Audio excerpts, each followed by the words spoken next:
সেটা হচ্ছে 2007 সালের কথা, যখন একজন archaeologist doctor Mark Holley lake মিশিগানের অনেক ঠান্ডা এবং অনেক গভীরে একটা মিশনে ছিলেন। সে সোলার টেকনোলজি ব্যবহার করে পানির গভীরে স্ক্যান করতেছিল। তাদের মিশন ছিল অনেক বছর আগে পানিতে ডুবে যাওয়া এক জাহাজের সন্ধান করা। এই মিশনে তাদের স্ক্যানারে কোনো জাহাজের মালপত্র নয়, বরঞ্চ একটি বড় কাঠের টুকরোর মতো কিছু দেখা যাচ্ছিল, কিন্তু ওই জিনিসটা কি ছিল সেটা স্ক্যানারে এই পাশ থেকে দেখে বোঝার কোনো উপায় ছিল না। সেজন্য ডক্টর হোলি স্কুবা ডাইভিং এর স্যুট কিনলো এবং পানির নিচে চলে গেল। পানির নিচে এরকম একটি দৃশ্য তার জন্য অপেক্ষা করতেছিল, যেটা মানুষের চিন্তা ভাবনাকে উলটপালট করে দিল। ইউটিউবে বাংলা ভিডিওতে আবার আপনাদেরকে স্বাগতম। সে দেখতে পেল ওই লেকের ভিতরে নরম বালির মধ্যে বড় বড় পাথরের সোজা একটি লাইন বানানো আছে। পাথরগুলি দেখেই মনে হচ্ছিল যে কোনো মানুষ তার নিজের হাত দিয়ে এই পাথরগুলিকে ওই জায়গায় রেখেছিল, কেননা এরকম সোজা লাইন প্রাকৃতিক ভাবে তৈরি হওয়া প্রায় অসম্ভব ব্যাপার। সে সুযোগ পেয়ে ওই পাথরের লাইনের সাথে সামনে এগোতে লাগলো, কারণ সে জানতে চাচ্ছিল যে এই পাথরের লাইন কোথায় গিয়ে শেষ হচ্ছে।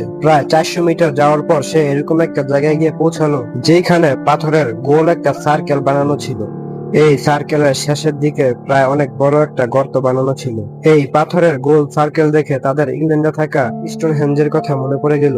যখন এই ছোট স্টোনহেঞ্জের কথা পুরো দুনিয়াতে ছড়িয়ে গেল, তখন পুরো মিডিয়ার মধ্যে একটি তুফান শুরু হয়ে গেল। এই দৃশ্যটি দেখে এইটাই মনে হচ্ছিল যে এই স্টোনহেঞ্জ গুলি প্রায় 10,000 বছর আগের, মানে আসল স্টোনহেঞ্জ থেকেও প্রায় 5,000 বছর পুরনো। এটা দেখে মানুষজন ভাবতে লাগলো হয়তোবা আগেরকার মানুষদের এটা কোনো ইবাদত করার পদ্ধতি ছিল। কিন্তু ডক্টর হোলির মাথার মধ্যে অন্য কিছুই চলতেছিল। তার মনে হচ্ছিল যে মিডিয়া শুধুমাত্র সেই পাথরের তৈরি গোল স্ট্রাকচারের উপর ফোকাস করতেছে, কিন্তু আসল রহস্য সেই পাথরের তৈরি লম্বা লাইনের মধ্যেই লুকিয়ে আছে। ঠিক ওই সময় যখন ডক্টর হোলি সেই রহস্যকে সমাধান করার কাজ করতেছিলেন, ঠিক তখনই আরো একটি লেকের মধ্যে এরকমই একটি ডিসকভার করা হলো, যেটা এই রহস্যের উপর নতুন করে আলো ফেললো। 2009 সালে ইউনিভার্সিটি অফ মিশিগানে অ্যানথ্রোপোলজিস্ট জন ওশা একটি রিসার্চ পেপার পাবলিশ করলেন। এই রিসার্চ অনুযায়ী সে 300 কিলোমিটার দূরে লেক হিরনের মধ্যে ঠিক ওইরকমই পাথরের লাইন খুঁজে পেয়েছে। জনের কথা অনুযায়ী এই পাথরের লাইনগুলি হাজারো বছর আগে শিকারীরা বানিয়েছিলেন, যেটাকে ট্রাইব লাইন বলা হয়। আমেরিকাতে আগের কালের লোকেরা ক্যারিবিয়ান নামের প্রাণী শিকার করত। ক্যারিবু নামের প্রাণীর খুবই আজব একটা অভ্যাস ছিল যে সে সবসময় একটা সোজা লাইনকে ফলো করত। সেজন্য পুরানো আমলের শিকারীরা পাথর দিয়ে সোজা একটি লাইন বানাতো, যাতে সেই ক্যারিবু নামের প্রাণীটি সেই লাইনটাকে ফলো করতে করতে সেই পাথরের তৈরি গোল সার্কেলের মধ্যে চলে আসে। সেই গোল সার্কেলের মধ্যে থাকা পাথরের পিছনে শিকারীরা লুকিয়ে থাকতো, আর সামনে একটি বড় গর্ত থাকতো, যার কারণে সেই প্রাণীটি আর সামনের দিকে যেতে পারতো না, আর ওই জায়গাতেই আটকে যেত। এইভাবে মানুষরা বড় বড় প্রাণীরও শিকার করে নিত। ডক্টর হোলি এখন পুরোপুরি ভাবে শিওর হয়ে গিয়েছিলেন যে সে লেক মিশিগানের ভিতর যেটা দেখেছিল সেটাও একটি ড্রাইভ লাইন ছিল। এরকমই একটা অবাক করে দেওয়ার মতো ঘটনা, যেটা 2023 সালে একটি ব্রিটিশ কোম্পানির তেলের জাহাজ মেডিটেরেনিয়ান সি এর মধ্যে নতুন গ্যাস এবং তেলের খনির সন্ধান করতেছিল। এই জাহাজটি ইসরায়েলের জমি থেকে প্রায় 55 কিলোমিটার দূরে ছিল। তারা সমুদ্রের প্রায় 1 কিলোমিটার নিচে একটি রোবোটিক ক্যামেরার মাধ্যমে সমুদ্রের ছবি তুলতেছিল। প্রথমে রোবট নর্মাল ভাবে শুধুমাত্র পাথর এবং বালির ছবি পাঠাচ্ছিল, কিন্তু হঠাৎ করে ইঞ্জিনিয়াররা স্ক্রিনের মধ্যে অদ্ভুত কিছু দেখতে পেল। তারা একটি জায়গায় দেখতে পেল যে বালির নিচে ছোট ছোট কিছু জিনিসপত্র পড়ে আছে। এগুলি ময়লা আবর্জনা থেকেও বেশি কিছু আসবাবপত্র বলে মনে হচ্ছিল। তারা খুব শীঘ্রই ইসরায়েলি সায়েন্টিস্টদেরকে ডেকে নিল, যাতে এই মিস্ট্রিটাকে খুব শীঘ্রই সলভ করা যেতে পারে। তারা সেই ছবি ময়না তদন্ত করার পর এটা জানতে পারলো যে এগুলি হচ্ছে মাটির তৈরি আসবাবপত্র, যা অনেক বছর হয়ে যাওয়ার কারণে বালির নিচে চাপা পড়ে গিয়েছে। কিন্তু কথা হচ্ছে সমুদ্রের মাঝখানে মাটির তৈরি আসবাবপত্র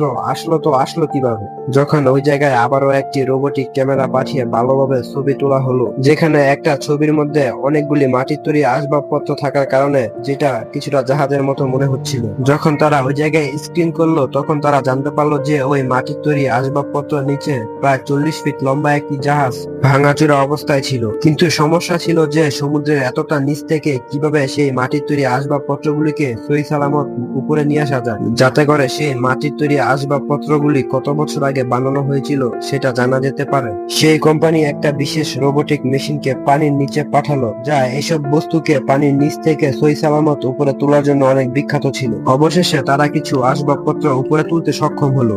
অবাক করার বিষয় হলো যে ওইসব আসবাবপত্রের মধ্যে কিছুটা মটকার মধ্যে এখনো কিছু জিনিসপত্র রাখা ছিল। রিচার্জ করার পর জানা গেল হয়তোবা এইসব মটকার মধ্যে তেল, কৃষিপণ্য অথবা মদ রাখা হতো, কিন্তু এটাও সঠিকভাবে জানা যায়নি। কিন্তু যখন ওই মটকাগুলোর কার্বন ডেটিং করা হলো, কার্বন ডেটিং করার পর যে ফলাফল বের হলো ওইটা সবাইকে অবাক করে দিল। কারণ সেই মাটির তৈরি আসবাবপত্রগুলো প্রায় 3300 বছর পুরানো ছিল। তার মানে আজ পর্যন্ত পাওয়া ডিপ ওয়াটার মানে গভীর সমুদ্র থেকে পাওয়া সব থেকে পুরনো আসবাবপত্র ছিল এগুলি। যেখানে এই ডিসকভারি পুরো দুনিয়াকে অবাক করে দিল, সেখানে এটা ধারণা করা হচ্ছিল যে আগেরকার যুগের টেকনোলজি আমাদের চিন্তা ভাবনা থেকেও অনেক উন্নত ছিল। মেডিটেরেনিয়ান সি কোনো ছোট সমুদ্র নয়, যেটা প্রায় 1 মিলিয়ন স্কোয়ার ফিটে ছড়িয়ে আছে। আর এখানকার সমুদ্রের ঢেউ অনেকটাই ভয়ঙ্কর। এটা চিন্তা ভাবনা করতে অনেকটা জাদুর মতো মনে হয় যে 3000 বছর আগে মানুষরা এরকম জাহাজ বানাতে পারতো যে এরকম ভয়ঙ্কর পরিস্থিতিতেও ওই জাহাজ সহি সালামত থাকতে পারে।